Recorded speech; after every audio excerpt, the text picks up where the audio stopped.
Today's episode of the Writers' Corner live show takes a slightly different format. We're paying tribute to a phenomenal man, Jim Christina. Stay with us, we'll be right back.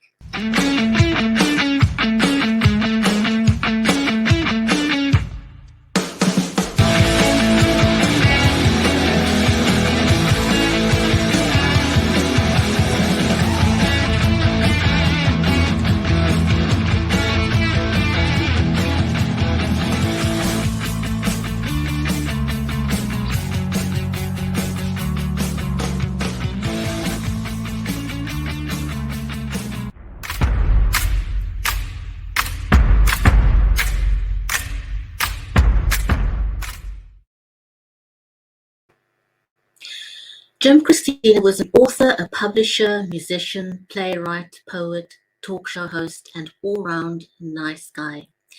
Jim spent almost 10 years in the US Army before joining his father in the family's paint business.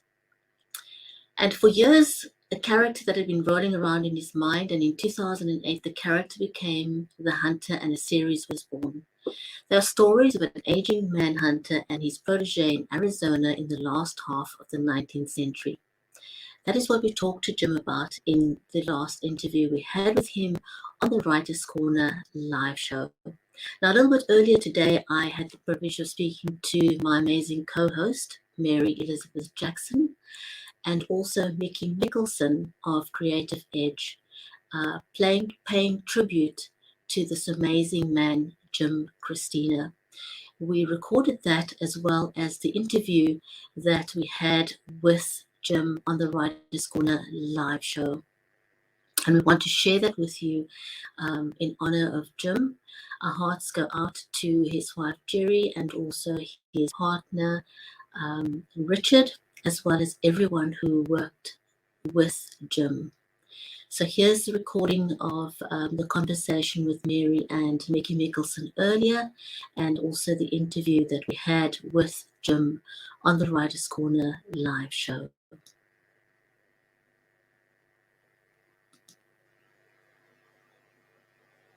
So Jim Christina has been on the Writers' Corner live show a while ago. We want to honor his memory. Mary, you and Mickey worked very, very closely with Jim. I wanted to ask whether you had any thoughts about working with him. So he was your publisher, right, Mary? How did you meet Jim? Well, I met him through Mickey. Mickey has been a great connector in my life, and he introduced Jim and I together, or me to Jim, and so I was very fortunate that Jim, was agreed to take on my children's books, and that includes Thornton as well. So we were very grateful for that introduction, and the relationship has been it's been a one of a kind relationship as publishers go, because I've had another publisher and I know several publishers, but Jim has just been a one of a kind publisher. You could pick up the phone anytime, right, Mickey, and call him and talk to him, and if he couldn't, then he'd get back to you. But he was always up for conversations about just anything, and very open to ideas and thoughts. And so I am just forever grateful for the work he did as a publisher and his friendship. Well, I know from our conversations that you were very close to Jim, and so his passing came as a huge, big shock to you. So Mickey, how did you get to know Jim? I knew Jim for 6 years. He was one of the first media outlets that I actually leveraged when I started Creative Edge, and that was in 2016. And I looked up this site called LA Talk Radio, and they had this show there called The Writer's Block. And at the time, I was still learning what I was trying to do and trying to build media and get my authors at the time out into the marketplace. I emailed The Writer's Block, and Jim didn't email me back, but he phoned me and asked me what I wanted to do. And we had a really good conversation. And while that turned into an ongoing relationship. He was one of the first radio shows that we ever worked with, and we still work with up until his passing. So I love that man, and he really helped build the foundation for what I was doing with Creative Edge. And a lot of people may not realize this, but he is very, very instrumental in the success that we've had and have been having. He gave us free ads all the time. He vetted and arranged his schedule so we could schedule people. And he was just a mentor to me in this industry and helped me build what we've built, which is, huge. We have over 100 authors now. And I can't thank him and his support team enough for doing what they did for us, because we would not be where we are today if it was not for Jim, Christina. Mickey, thank you. I think that's a beautiful tribute to Jim, Christina. And what we want to do is just take a quick look at an interview that Jim did on the Writers' Corner live show. And we wanted to do this to honor his memory and recognize the amazing, phenomenal person that he was. Mary, did you have any final words before we run the interview? I just know that he's going to be he is and will be missed by all of us, right, Mickey? I love that man. And I know Sunday was a shock as well when I found out. And he will not be forgotten at all, because if I have to, I'll make sure. But people are going to remember him for what he did in the media business, for what he did in the writing business. But more importantly, people are going to remember the kind of incredible human being that he is. And love to his wife, Jerry, and to their family, because he was just an amazing man. And I want people to recognize that. And to Richard, his partner, and to Tuscany Bay Books, because they just they are an incredible publishing company. And so he's going to be missed by all of us. And it was very much a shock. He's a larger than life. He's like a guy from the West that was like this huge cowboy, right, Mickey? And his personality was just so large. And, he was a great mentor and a great friend too. So he will be very missed by all of us. I love you, Jim, and I hope to see you again someday. I know I will see you again someday. Thank you, Mickey, and thank you, Mary. And to our audience, here is the interview with Jim, Christina. In his memory, please enjoy this video with us. It's really amazing to share these authors and publishers and illustrators with our audience. Jim, Christina is no exception. He sure is a man with many hats. He's an author, a publisher, a musician, a playwright, poet, and a generally all-round nice guy. So shall we invite him onto the show? Absolutely.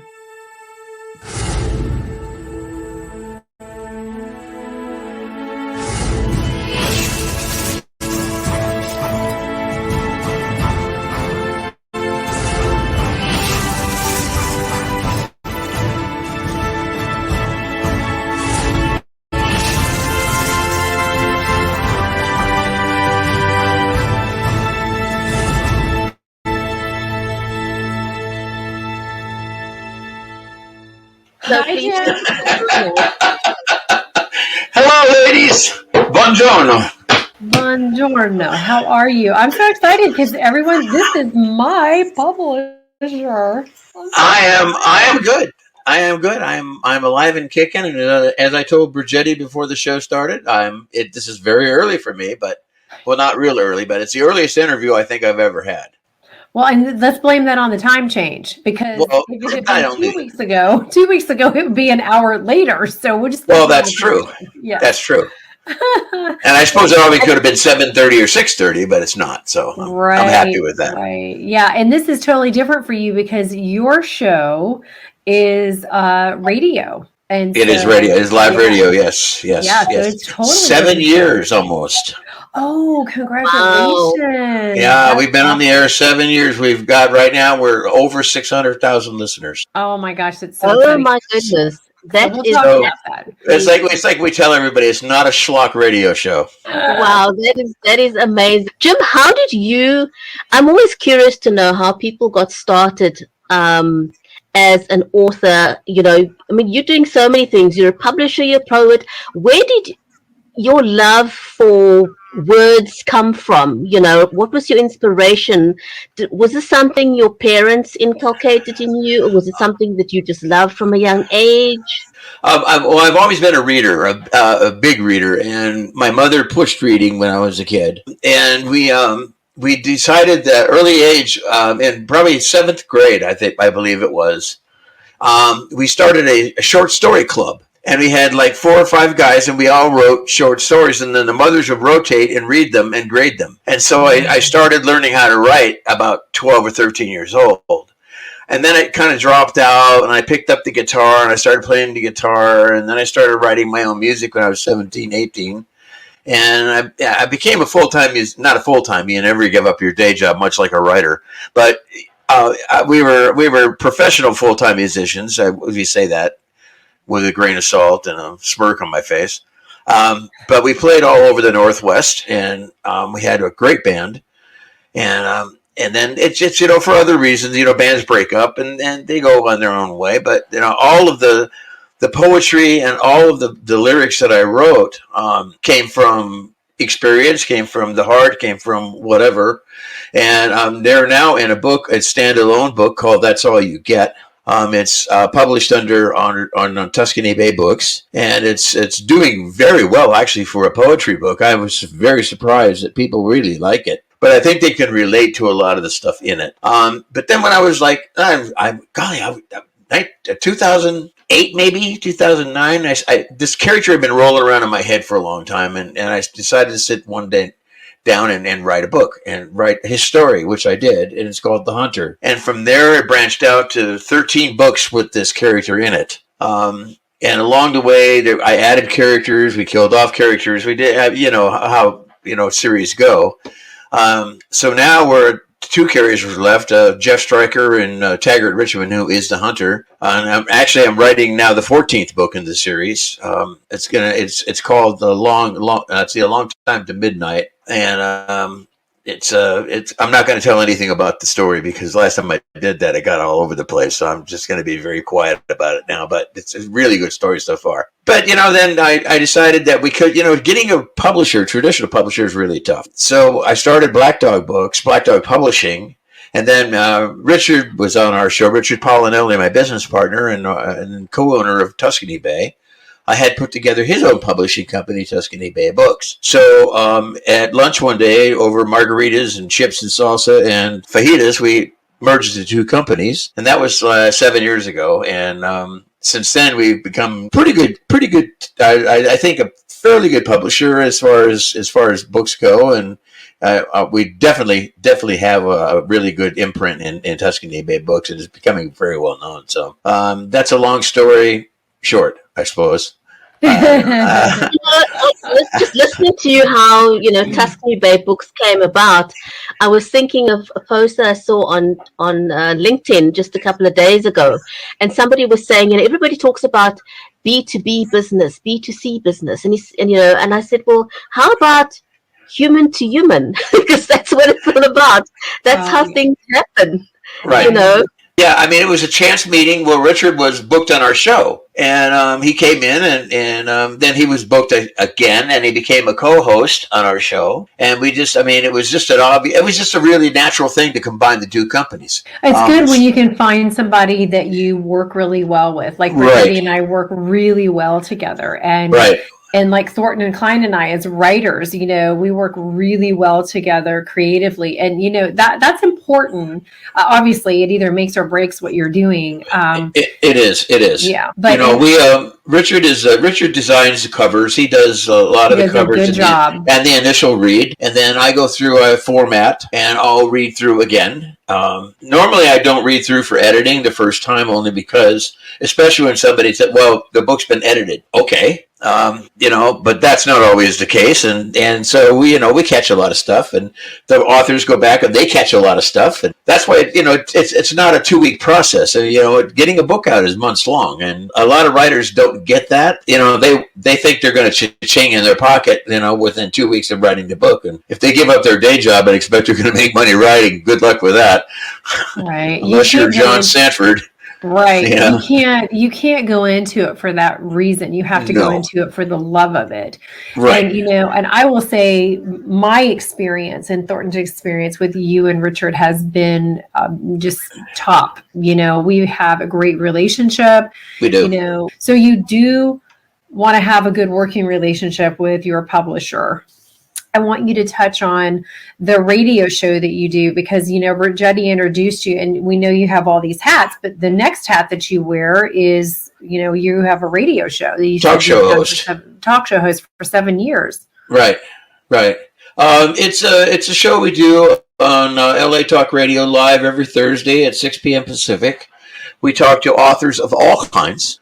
We have had musicians, we have had playwrights, we have had biographers, we have had picture book writers, we have had novelists, we have had just about everyone who writes poets. We've had them on the show. And we learn as much as they do. And our show is geared towards new writers. So we try to get as much information out of these writers as we can during the course of 50 minutes. And our show is 50 minutes long. And of course, we take up about 4 or 5 minutes with banal banner at the beginning and the top. Usually run 2 or 3 commercials. And the rest of the time is the writers. We'll talk about anything they want to talk about. Awesome. Sometimes it's like pulling teeth to get information out of some of these guys, but I don't want to give up my secrets. What secret is that? You're a writer. Everybody does the same thing. Oh my goodness me! Right. So talk a little bit about Jefferson's Chance. What was the inspiration behind Jefferson's Chance? Jefferson's Chance. I wrote a book right before Jefferson's Chance called Jonah Blue. Jonah Blue was an entire dream that I had one night. I woke up and I remembered the entire story. So I wrote the book in record time. It just was there. But it's a standalone. And then I wanted to write another standalone. I wanted to get away from The Hunter for a while and write another Western book that had some meaning to it. And I wanted to follow a profession of a young man that was handicapped that wanted to be a Texas Ranger. And so that idea came, and by talking it over with my wife, who actually is the producer of my show as well, she's the one that came up with the title, Jefferson's Chance, because it was his chance to be a ranger after he had a leg designed by a guy who designed a drawbridge or a suspension bridge. So it acted just like a real leg, and it was the only way he was going to get in the Rangers if he could grow a new leg. Well, he can't obviously grow a new leg, but this guy, Thomas Griffith, who is a real guy, designed this leg for him that worked just like a real leg. And by the time he got back to the town to show the captain of the Texas Rangers how well it worked, you couldn't even tell he had a fake leg. So they gave him a chance. And so it was Jefferson's Chance. And, wow. He's a brand new Ranger, and he believes in the credo of the Rangers. He believes in their moral turpitude, and he believes in how they do their business. And so he sets off in search of these 2 guys, and in the interim meets up with an old not retired, but somebody who had been a Texas Ranger that is now a city marshal. And they're looking for the same 2 people. So they hook up and they go, and their adventures really start on horseback between Austin, Texas and San Antonio. And that's where the story really, really, really starts. Caleb Stringfield is the guy's name. And he and Jefferson, Caleb is reluctant to go. Caleb's had his time in the Rangers. He just doesn't really want to do it anymore. But Jefferson is 23 years old and, I suppose full of piss and vinegar, wants to do a good job. His father was a Ranger. He's a Ranger. And the story just goes from there, and they follow adventure to adventure to adventure. And once they find the 2 guys, unfortunately, one of the guys is still alive, and they've been attacked by Comanches, and they've taken his hair, they've shot him full of arrows, but he's still around. And he says they're just going to let him die. And he says what they have children. They took children. Okay, well now the Ranger credo says, nope, got to go after them. We have to get the children back. That's part of the Rangers' creed. So Caleb says, well, I've done that. So Jefferson says, okay, have a nice day. And finally Caleb catches up to him and says, you're going to get me killed, right? It's that kind of a conversation. But they follow these Comanches until the final showdown in about 3/4 of the way through the book. But and the rest of the book is taken up with Caleb taking Jefferson back to his mother's ranch because he has been killed in the fight. I love this story. I love it. I've read it, and Jim and I laugh because my mother read it, and she is, how do I put it politely? She is just a real critic of books. She's read so many books in her life. She has done some editing work. She's doing some editing work now. She found one typo in all of Jim's book. She was just so excited about that. His book is absolutely one of her favorites, and she has read, she's a big fan of Jim's. So I think we'd love for you to read for us, wouldn't we, Brigetti? There's a couple of spots in here that I think would be appropriate. There is, of course, the opening page, but there's also the completion of the fight with the Comanches, and that is that's pretty tough. That's a hard thing to do. So I think I'll go back to the first part of the page. But this is the prologue. I'm sorry. That'll be great. Yeah, this is the prologue. It's only going to be I'll just do like a page and a half, and then we're done. This is the prologue to Jefferson's chance. The boy lay perfectly still as the doctor fidgeted with his right leg. The rattlesnake bite had ravaged his lower leg and become septic with the poison. As the doctor felt around the ruined flesh, he so looks at the boy's mother, standing somewhat behind and wringing a piece of towel torn from his visit. The medical certainties of a snake bite were extremely limited in 1863, even after his mother sucking out a good deal of the poison. The doctor at this juncture had not many options but to allow the bite to become gangrenous, quickly affecting the other leg, promoting certain death, or to remove the leg about 4 inches down from the knee.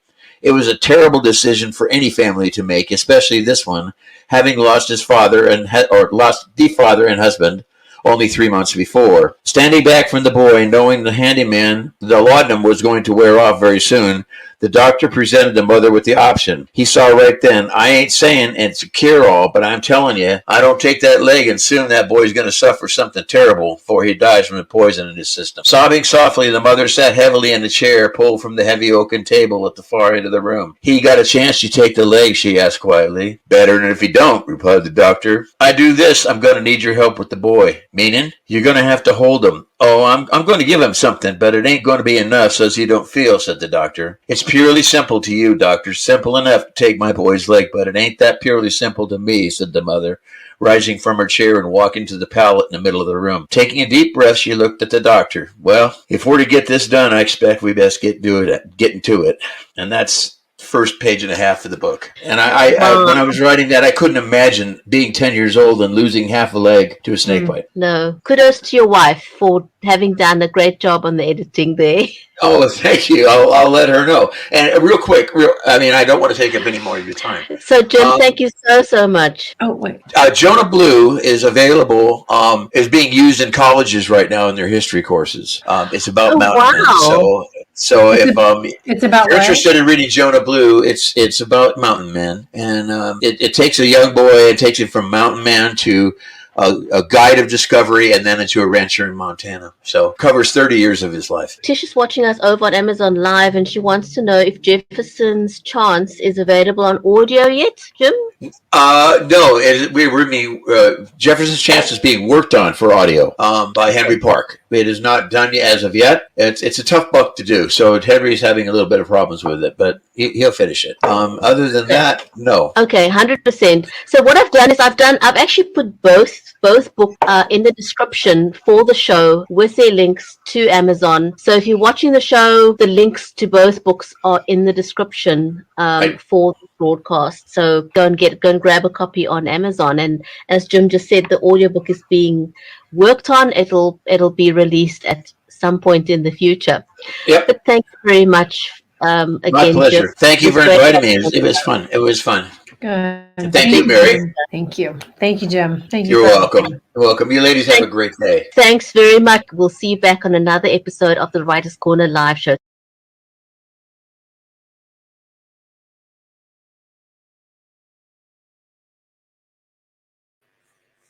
Thank you everyone for watching this tribute to Jim, Christina, and we look forward to having you join us on the next episode.